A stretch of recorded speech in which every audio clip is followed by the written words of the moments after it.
So a couple of things about me that maybe you can relate to. I don't like to be told what to do. When things are my ideas, I don't mind doing them. But when I'm told that I need to do them, for some reason, I push back. I know that's immature, and you would think by now you would outgrow that, or I would outgrow that, but I haven't. And I don't like to be told I have to do something. Again, if it's my idea, but the moment somebody says, you have to do something, or we have to do this, or Sandra's like, tomorrow night we have to. As soon as I hear we have to, I push back. The other thing is I tend to think that my way is a better way of doing things, even when it's something I've never done before, which is very problematic. So all that to say, it means that I'm human. Any other humans in the room? Do we have any other humans in the room that just still haven't outgrown, being told what to do? You think after about 16, it's like, oh yeah, I should just say yes and go along. The other thing, maybe you can relate to this, is I don't like to read instructions, which means I have to redo things oftentimes, if they can even be redone after I have done them wrong, because I wouldn't read the instructions. It's why I can't cook. Sandra says all the time, look, anybody who can read instructions can cook. And I'm like, I know, but I just can't follow instructions very well, and it's why I can't cook. And then last thing, maybe you can relate to this, and this is your season of life. We've been married 34 years, but when we got engaged, somebody started talking about premarital counseling, and it wasn't such a big deal way back then.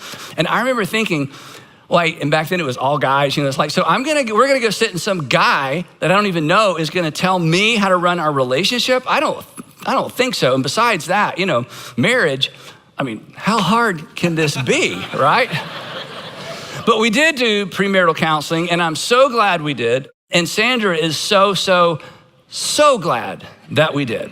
And today we are in part 2 of our series, You'll Be Glad You Did, timeless advice for troubled times. Now, we've all lived long enough, most of us are adults, we've lived long enough to have made some decisions and developed some habits, that we're glad we did. And we've also lived long enough to have made some bad decisions and developed some bad habits that we wish we hadn't. All of us have stories. All of us have stories that end with, I'm glad I did. All of us have stories that end with, I wish I had. We all have stories that end with, I'm glad I didn't. And we all have stories that end with, I wish I hadn't. So what we're doing in this series, if you missed part 1, is I'm offering unoriginal, all of this is unoriginal. I may have phrased it in new ways, but none of this is original with me. I'm offering unoriginal, you'll be glad you did advice. This is just advice. These are not moral imperatives or ethical imperatives. These are not rules to live by. But this advice, if you take it, will keep you from breaking some rules that have the potential to break you and have the potential to break your heart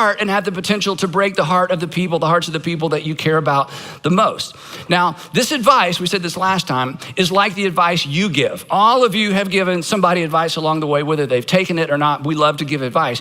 And you'll notice the advice that you give, this advice is like the advice you give. It sort of sits between the rules, okay? This advice is between the rules. This isn't right versus wrong, moral versus immoral, ethical versus unethical. It actually resides in the realm of wisdom. This is wisdom advice. And generally that's what advice is. It's not, should I break the law or not break the law? It's never that clear. It's wisdom. And wisdom, and our working definition for wisdom, is simply insights informed by the knowledge that life is connected. Insights that are informed by or fueled by the fact or the observation or knowledge that life is connected. And by life is connected, we're talking about that one thing leads to another. That you can make a decision or a series of decisions in one season of life that impacts or shapes or determines what happens in the next season of life. Life is connected. That one thing leads to another. That today's decisions show up in tomorrow's realities. And that's what wisdom is. Wisdom is looking at the dilemma, looking at the problem I'm trying to solve, looking at the options before me and asking what's the best option for me in light of the fact that life is connected and this decision will have an impact that may follow me perhaps the rest of my life or at least into the next season of my life. My past is in some way going to show up in the future. Now, of course, this is the lesson that every parent tries to impart to their children, but for some reason as adults, we don't think sometimes it applies to us, or we just lose sight of the fact of how much it applies to us. So that's the introduction. Today I want to jump in. So today's You'll Be Glad You Did, timeless, unoriginal advice is just one word. And the word is listen, which is very odd advice to give to a group of people sitting quietly in rows facing forward. I realize, okay, you don't have much choice. And I also realize that without context, because some of you are already thinking this because you're smart people, you're way ahead of me. Without context, this isn't necessarily always good advice, but we're mature. So let me couch this because you know where I'm going with this. If we're honest, no one has to tell us or advise us to listen to what we want to hear, right? I mean, how many times do I have to tell you, order dessert? You know, that's never happened, right? Lease the car, buy the shoes, call him back, move in, blame her, blame him. Don't call, just text. Don't apologize, it wasn't your fault, right? I mean, nobody really has to lean in and advise us, you know, because when we hear things we already want to do, it's like, absolutely, that doesn't take listening skills because confirmation bias is strong in all of us. Nobody has to say, listen to me when we're hearing something that we wanted to hear and, you know, basically moves us in the direction we were already moving in. We don't lean into advice that feeds an appetite because nobody needs to advise us to follow an appetite. We just do that naturally. But it's pausing, it's unfolding, uncrossing our arms, and agreeing to listen to what we don't want to hear. That's what we're talking about. That's the challenge. That's today's advice. And that is maturity. When you are willing to listen to what you don't want to hear when you need to hear it, that's maturity. You know what that does for you? And this should cause all of us to just embrace this immediately. This puts you ahead of the pack. This puts you ahead of everybody else. It keeps you out of trouble. It ensures that you're going to write a story that you will be proud to tell to your children and your grandchildren. That's what this does for us. But the reason we have to talk about it is because it's not natural, right? I mean, as I said a few minutes ago, I mean, I still kind of hang on emotionally, I think, at times to my adolescent ways in terms of I just don't want to be told what to do. And once I have an idea, I don't really want to hear the information that makes it sound like a bad idea because I want to do what I want to do. Natural is tell me what I want to hear. In fact, I gravitate to these people, don't you? I gravitate to this advice. It makes me feel smart. It makes me feel secure. It just confirms my bias, right? So if you're not going to tell me what I want to hear, then just don't tell me anything at all. Now, if you're not a religious person or a Christian person, that's fine because this, what we're talking about so far, this is just for humanity. This is just for all of us. And this next thing I'm going to say, this may be the big takeaway for you because, where we go after this, you may decide, nah, I'm not going to do any of that. But this next statement, and this is kind of clunky the way I wrote it, but this is so important and it connects to something we talked about last time. Refusing to listen to what we don't want to hear that we need to hear is a gateway decision. Refusing to listen to what we don't want to hear that we need to hear is a gateway decision. Here's what I mean by a gateway decision. The worst thing you've done in your life, the thing that created the greatest regret of your life was not listening. But refusing to listen was a gateway to the thing that perhaps you wish you could go back and unlive that season of life, that weekend, that marriage, that whatever it might be, that relationship, that financial decision. It wasn't refusing to listen wasn't the worst thing you ever did, but refusing to listen was the gateway to the decision you would give anything to go back and undo. But some of the worst things you've done, again, some of the worst things I've done, I would not have done if I had listened. And again, this goes back to what we talked about last time. Don't forget this, that our greatest regrets are always, and there may be an exception, but it's an exception. Our greatest regrets are always preceded by a series of unwise decisions.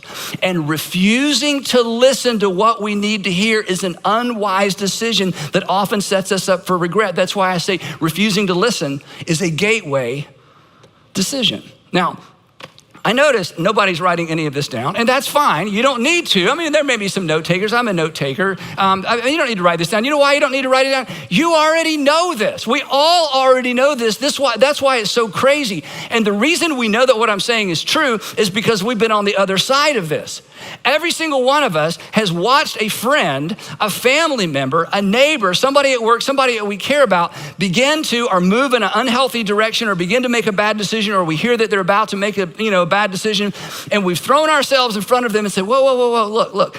And you have tried your best to kind of head them off at the pass and keep them from making that decision, and they refuse to listen. And the odd thing was, You predicted their future. You knew exactly what a disaster it was going to be. I mean, when things didn't work out relationally or financially or that career decision or they decided to move to that other city, when it didn't work out, you were not surprised. It was so clear to you that they were making a bad decision. You know, don't go there. Don't call him back. Don't call her back. Don't move there. Don't take that trip. Don't take that job. It's so obvious, but they just couldn't see it, right?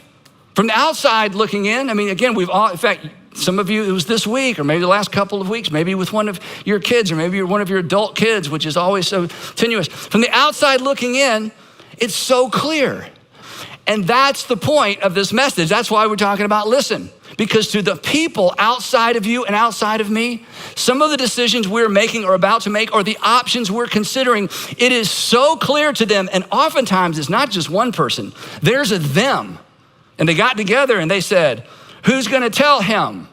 And they're like, we're not gonna tell him. The last time we tried to tell him, he didn't speak to us for 2 weeks. In fact, I'm not sure he'll ever, I'm not sure he listens to anybody. I'm not sure she listens to anybody. But finally they sent somebody in or somebody loves you enough. And they put your relationship with them on the line because they love you so much. And they tried to get in front of you and head you off at the pass again and tried to talk you out of something because it was so clear to them, but it's never as clear to us.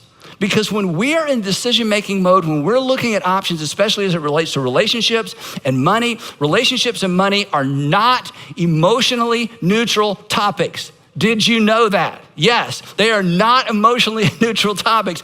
And once our appetites get involved in the decision-making process, it is almost game over because we just hyper-focus. There's all kinds of things that happen psychologically when there's something that we want. And we can't see clearly in our own decision-making process. We can't see clearly in our own lives, but usually there's somebody who can. And the wise man, the wise woman, regardless of their age or stage of life, is the one that is willing to uncross their arms and say, okay, I don't want to hear this, but go ahead and tell it to me anyway. If you'll stop, if you'll pause, if you'll listen, you'll be glad you did. When you hear yourself, I guess one way of saying it is this, when you hear yourself saying, or you catch yourself thinking, or you find yourself humming, I don't need you to worry for me because I'm all right. I don't want you to tell me it's time to come home. I don't care what you say anymore. This is what? This is my life. Go ahead with your own life. Leave me alone, okay? When you find yourself thinking any of those thoughts or humming any of those tunes, that is the time to tap the brakes. It is not the time to hit the accelerator. Now, some of you are thinking, Andy, how did you know? Who told you? Who told you? Who told you? Nobody told me. This is just the world we live in. This is all of us at some season of life. And for somebody today in the rooms with me or in the room with me, or you're watching somewhere, I mean, this is exactly what's going on right now because your spouse has tried. Your fiance has tried. Your best friend has tried. Your roommate has tried. The guy at work, somebody who works for you, and it's so hard for them because you're the boss, you're the manager, you own the franchise, and yet they care so much about you, they have tried to say, hey, would you consider, and you've just shut them down. If there is somebody, if there is somebody and you know in your heart of hearts, they have your best interest in mind and there's something they're trying to communicate to you, just listen because they may see something you can't see. And while you're listening and while you've got your arms uncrossed, and while you're trying to be open, here's what you got to do in the meantime, or while that's going on. You got to pay attention to the tension. Because while they are saying things to you you don't want to hear, inside of you, inside of me, there's a tension. And you need to pay attention to that tension and ask yourself this question. What's really going on? Why am I resisting so hard? Why am I so angry? Why does this stir me up? This is a person that loves me. This is a person that cares about me. Here's somebody who's taken a relational risk to confront me or to tell me what I don't want to hear.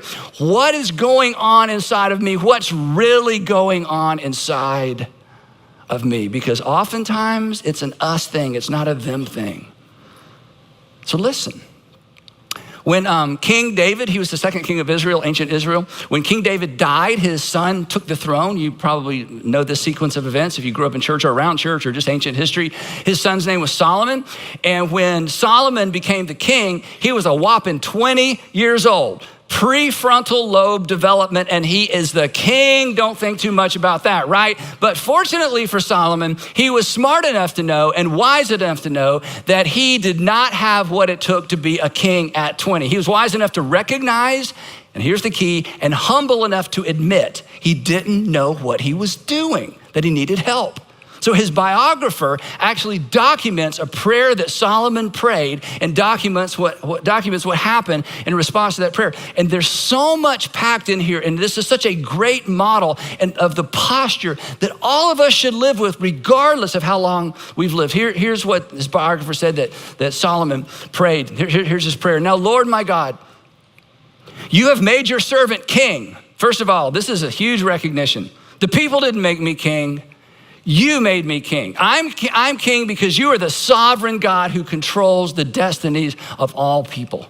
You have made your servant king in place of my father David, but I'm only a kid. I'm only a child. I mean, the humility and the recognition, it's remarkable. I'm only a little child.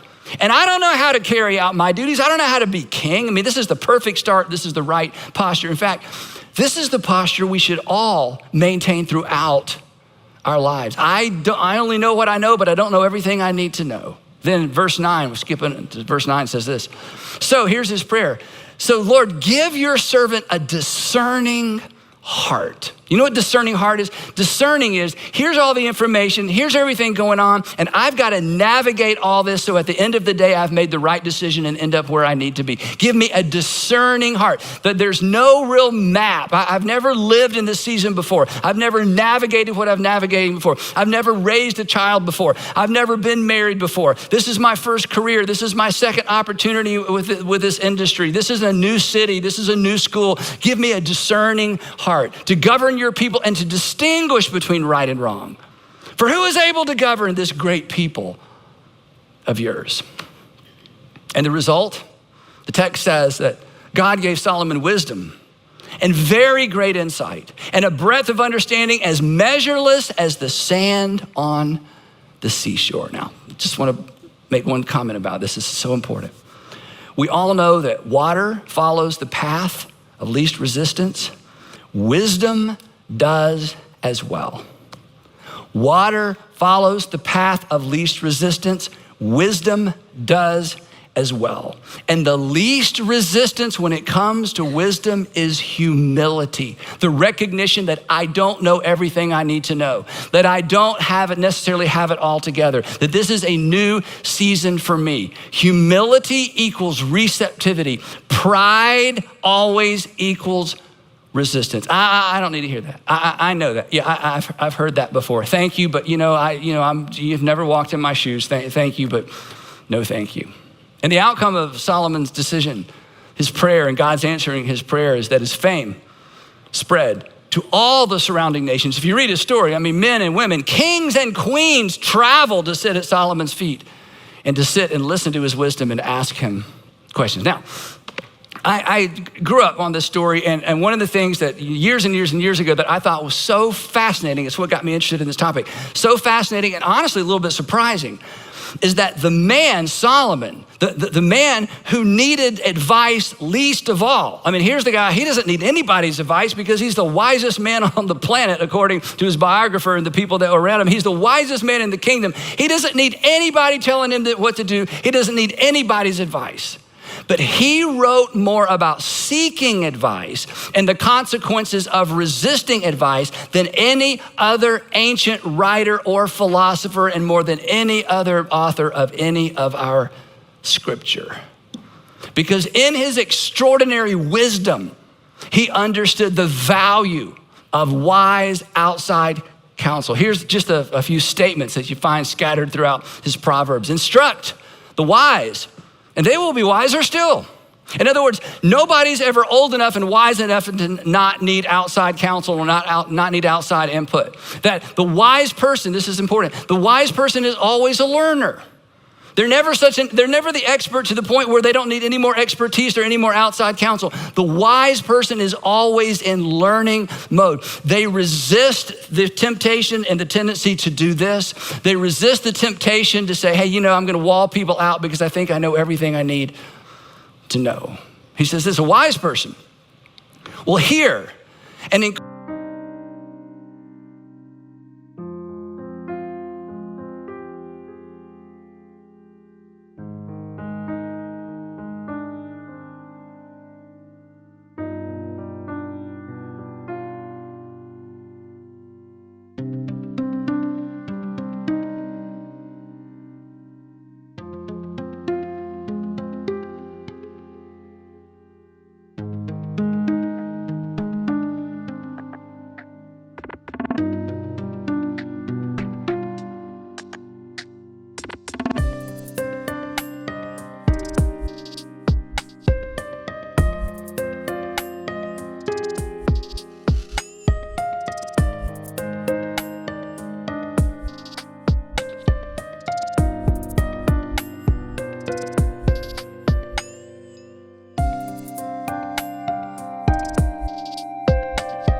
in learning, and a person of understanding, this is so powerful, will acquire or will seek wise counsel.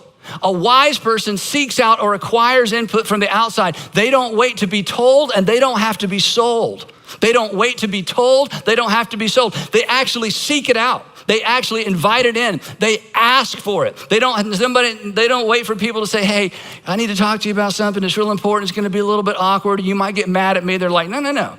I just bring it on. Now, here's an observation as it relates to input from the outside, okay? This is a little bit harsh, but when we don't want it, it's when we need it. Let me put it a different way. Do you know how to know? You know how you know when you need outside input? When you don't want it. The moment you don't want it, that's how you know you need it. I don't know if I really need outside input or not. Well, do you want it? No, you need it. That's how you know, okay? And again, when you think about those people that you tried to advise, that you tried to counsel, that you tried to get in the way and keep them from making a decision you knew they were gonna regret, they so needed it. But when they needed it, they didn't want it. It's when you don't want it is when you know you need it. And maybe that's you today. Maybe you're wondering, again, who told you? This is just common to all of us. And at least I can just speak for, me and my age and season of life. So far, it has not gone away. In fact, I don't even think it's any better. I have to resist and fight it every single time. Solomon continues, he says, this is harsh. The way of a fool is right in his own eyes. Now, there's a person that says, look, I got it all figured out. I don't need any counsel or advice. I don't need to read that. Don't give me another article. No, we can't sit down and talk about it. No, I'm not going to do that. No, I'm not going to meet with them. No. He says, okay, Solomon says, that person's a fool. What is a fool? Well, in the book of Proverbs, in the writing of Proverbs, in the teaching of Jesus, a fool is someone who attempts to live life as if life is not connected, that today doesn't impact tomorrow, that there is no creator, that everything is 1,100% random. So it doesn't matter what I do today because I can figure out how to fix it tomorrow. Solomon says, that's a fool. Only a fool lives as if life isn't connected, that this season isn't gonna impact and shape and maybe determine the next. Did I mention? Well, let me read the rest of it. The way of a fool is right in his own eyes, but a person who listens to advice is wise. Again, I think this is worth going back to. I think I mentioned when we don't want it, it's when we need it. When we don't want it, it's when we need it. So let me just ask one more time before we move on. Are you in a place right now, in an arena of life, an area of life, financially, relationally, with your kids, one of your kids, with your husband, your wife, your fiance, you're thinking about getting married, thinking about moving, and you don't want it. You don't want to hear it. You need it. In fact, let me just ask you a different way. What do you intend to do that you don't intend to share because you don't want to hear?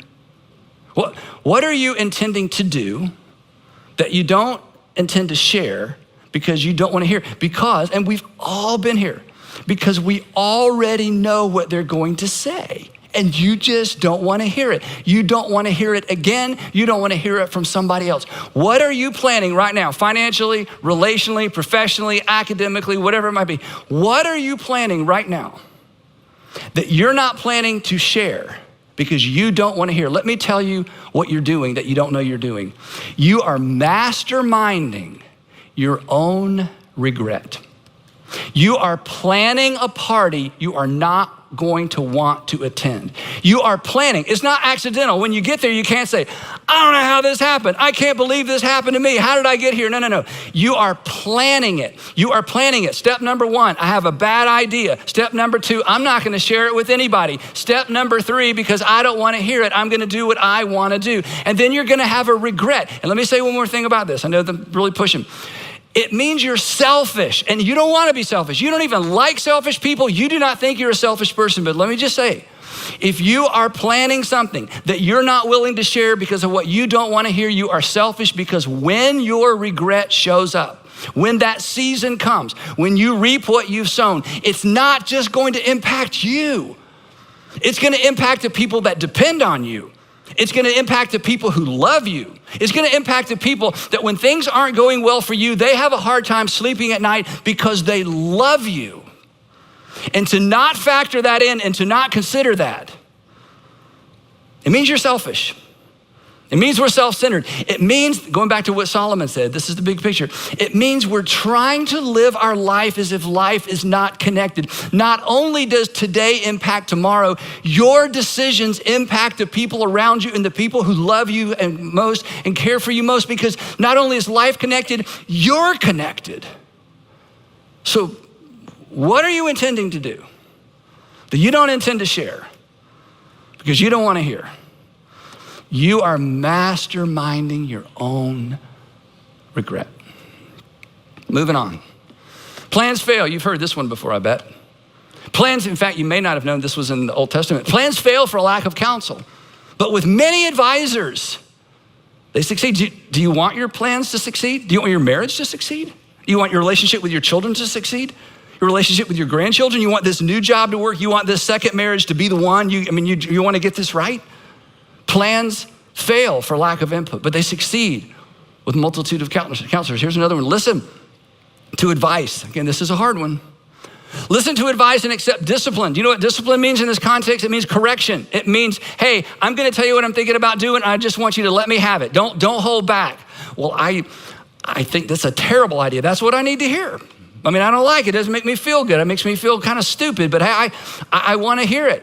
Correction, pushback, feedback. But look at the promise. Listen to advice and accept discipline. And at the end, because see, life is connected. One thing leads to another. You don't live in isolation relationally. And as time goes on, all the dots get connected. And at the end, you will be counted among the wise. You know what this means? And this should appeal to your ego. It does to mine.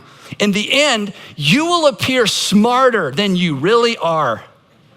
That's very important to me, right? In fact, just a quick story, okay? I have benefited from this whole idea so much. I've benefited from this idea so much. And it's because early on in my life, I was exposed to this kind of teaching, and I just took it seriously. So throughout my life, I have just always tried to invite smarter people into the room anytime I'm making a decision. So for example, this impacts all of you, even if you aren't part of one of our churches. In our organization, we have a board, like we call them elders, but it's a board. They're my bosses. It's a group that they could meet this afternoon and fire me, come in here next week and say, hey, Andy's gone. Sorry, you don't get to vote, because it's a small group of people that controls my destiny, and that's how it should be. So we have a board that I answer to. Then we have another team. We call it a stewardship team. Their responsibility, these men and women, look at the organization through the lens of just the finances of the organization. Then I have another group of people, our leadership team, for the whole organization, their staff members. Then I have another leadership team for one of our campuses.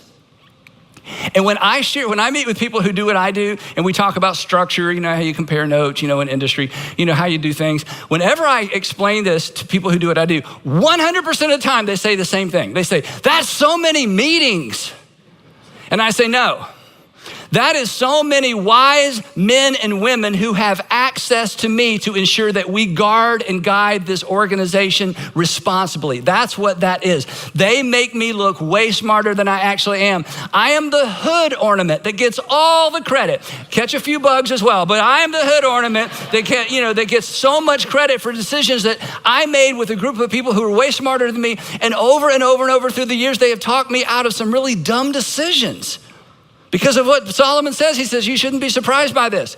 Listen to advice and accept discipline, accept correction, accept pushback, accept, you know what? That's just not a great idea, and here's why. And at the end, once your child's 17 or 18 and leaving home, in the end, when you finally find the person you want to spend the rest of your life with because you've navigated some that you probably shouldn't spend the rest of your life with, at the end of the process, you will be counted among the wise. Isn't that what we all want? And Solomon says, the way you get there isn't by being the smartest person in the room or even being the wisest person in the room or being the most educated person in the room. You are the person that is most open to the counsel and the wisdom of others, even when it's uncomfortable and even when it hurts and even when it shuts you down. When I was a young leader years ago, I held on to this myth, and maybe you can relate to this, the myth that extraordinary leaders, they gave advice, but they never sought advice. They didn't take it because they didn't seek it, and they didn't take it because they didn't need it. I mean, look at them go. I mean, they were just extraordinary leaders, and I just thought they just are born extraordinary. How do you get to be that extraordinary? And then I had the opportunity through the years to meet some really amazing men and women who've led extraordinary organizations, for-profit, nonprofit, and I've discovered the ones that I have the most respect for, it's just the opposite. In fact, I've had conversations with people who are way more accomplished than me, and they kept asking me questions. I had a hard time getting my question in. They continued to learn. They were wide open. They didn't feel like they had the corner on the market in their industry or on any market. They were so curious, and they listened because they knew what some leaders never understand, that leaders who refuse to listen are eventually surrounded by people who have nothing helpful to say. Leaders who won't listen push the smart, talented, mature people away. And what's true in your organization or in organizational life is true in our personal lives as well. People who refuse to listen are eventually surrounded with people who have nothing helpful to say, or those people decide, I'm not going to say anything because I tried. Here's something you thought about people, Here's something you've said perhaps about people, don't waste your time. Don't waste your time. She can't hear you. He can't. You can talk to him if you want, but he can't hear you. He won't hear you. I tried. They don't listen. You're wasting your time. And if that is true of you, you don't know it. Because nobody's going to tell you, or they'll try to tell you, but you'll just write them off. So, listen. What does it hurt? Well, it hurts your feelings, right? And it hurts your ego, and it hurts your pride. Me too. But so what? Because at the end of the day, it's the wise who succeed because they're discerning and they navigate life and they navigate parenting and they navigate marriage and they navigate money and they navigate business better because they understand life is connected and they are connected. So to wrap up, I want to give you 4 quick statements regarding what to listen to, how to listen, and who to listen to. 4 statements. There's so much more to say on this. Obviously, there's volumes of things have been written on this topic. So I'm not trying to be exhaustive, obviously, but here are 4 things, and maybe I love these 4 things because they helped me. So number one, avoid the genetic fallacy, which sounds strange. Here's what the genetic fallacy is. Some of you know. The genetic fallacy is discounting information based on the source of the information rather than the merit of the information. It's discounting information or advice based on the source rather than the merit. Now, all of us struggle with this. You see somebody and she wants to give you advice and you're like, look at her family. I mean, what's she gonna tell me how to raise my kids? I mean, have you seen her kids? They're a mess, right? We do this. That's the genetic fallacy. In other words, anything she tells me, nothing she says to me could possibly be true or helpful. Look at her, look at the source. That is a mistake. The truth is, and this is kind of extreme, but just, so you'll remember it, bad people can give good advice. Bad people are capable of good advice. Don't buy the lie of cancel culture. And everybody's against cancel culture, but it's so easy to follow. That's what cancel culture is. It's like, no, their marriage failed. I can't listen to anything they have to say about marriage. Look at their kids, look at his business, look at their finances, look at their own health. I mean, you're gonna give me health? I mean, seriously? I mean, it's just easy to go there. Cancel culture, I mean, you know this, cancel culture basically lowers the IQ of the entire culture. That's what cancel culture does. Or to say it, you know, more specifically, if you suddenly forgot everything you've learned from an imperfect person, you would forget everything you know, including your name.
If you suddenly forgot everything you've learned from imperfect people, you would forget everything you know, including your name. Me as well. So this is silly. And Christians, we should be so above this. Because we're the people that embrace the grace and forgiveness and the mercy of God. We believe that Jesus came into an imperfect world where everybody got most everything wrong and loved us anyway. So because of the foundation of grace and mercy in our own lives, we should be the people that are able to look past people's failures, people's faults, and tease out and be able to take away the merit of what they have to say, regardless of what they've done or how they failed. But that's very, very difficult to do. Number 2, let's move on. Don't assume expertise in one area makes you an expert in every area. This is kind of a guy thing. I'll just be honest, okay? Okay, but because success is intoxicating. Success is intoxicating. You think you're better than you really are. And when you're extraordinary or pretty good or recognized in one area, you think you're just pretty good in every area. That is absolutely not the case. And sometimes people who are super successful professionally, they struggle relationally because there's 2 different sets of tools, right? The more successful we are somewhere, the smarter we think we are everywhere. I was a kid once. I know how to raise one. Yeah, you had a surgery once too. Yeah, you can do surgery? Well, that's different. Well, that's the same logic. Since I had one, I can do one. No, that's crazy, right? Number 3, moving on. Don't confuse experience with insight. Don't confuse experience with insight. I mean, you said it, you've heard it. Well, I wasn't born yesterday. Well, we knew that. So? This is not my first rodeo. Well, that just means you're good at rodeos. I've been around the block a time or 2. That just means you're dizzy. I don't know what that means. That just, you know what this really means? It just means you're old. Not necessarily wise. This is very important, okay? Experience doesn't make you wiser. Evaluated experience makes you wiser. The person that doesn't do an autopsy on their failure and grow from it, they're not gonna get any better. They're just creating a rut. Doing the same thing over and over and over, that just creates a rut. That doesn't create wisdom. Evaluated experience makes us wiser. Don't confuse experience with insight. Don't confuse experience with insight. Just because you've had a lot of experience, don't just say, well, then I don't need to hear from anybody else. That's just absolutely not true. Number 4. Listen for, I know. We talked about this last time, but we got to come back to it. When you hear yourself saying, I know, what you're really saying, you need to understand the person on the other side of you, here's what they're hearing. Shut up. Go away. I know. That's how you feel when somebody says, I know. When you hear, listen, when you catch yourself thinking, hearing, I know, you need to uncross those arms. That may be the moment that you need to hear what you don't want to hear the most. Knowing, as we said last week, Knowing doesn't equal doing. One doesn't necessarily lead to the other. And knowing without doing is worse than not knowing, because according to the book of Proverbs, according to Solomon, knowing and not doing makes you a fool. You're living as if life isn't connected. I know what I ought to. I know what the best thing is. I know the wise thing, but I'm just not going to do it. Solomon would say, you're a fool. Again, you're masterminding your own regret. So, wrapping up. We've all said it. We've all thought it. I should have listened. I should have listened. Refusing to listen is a gateway decision. It leads to regret. We've all thought, or we've all said, I should have seen that coming. I should have seen that coming. I should have seen that coming. Odds are somebody saw it coming. And they either felt so shut down, they weren't even gonna try, or they tried to tell you and you just wouldn't listen. Or they would have told you they saw it coming if you had or I had invited them into the decision-making process earlier. The bottom line is, for me and for you, somebody can see what you can't see. Somebody can see what you can't see. And somebody who cares about you, who can see what you can't see, why would we not listen? Why would we not just uncross our arms? Why would we not say, okay, I know this is gonna hurt. I know I may have heard this before, but you know what? Just bring it on. So in the words of James, the brother of Jesus, he says we should be quick to listen and slow to speak. And if that becomes the habit of our lives, if that becomes the posture of our lives, we will be glad we did. And the people we love the most, and the people who depend on us the most, will be glad we did as well. And we will pick it up right there next time in part 3 of You'll Be Glad You Did, Timeless Advice for Troubled Times.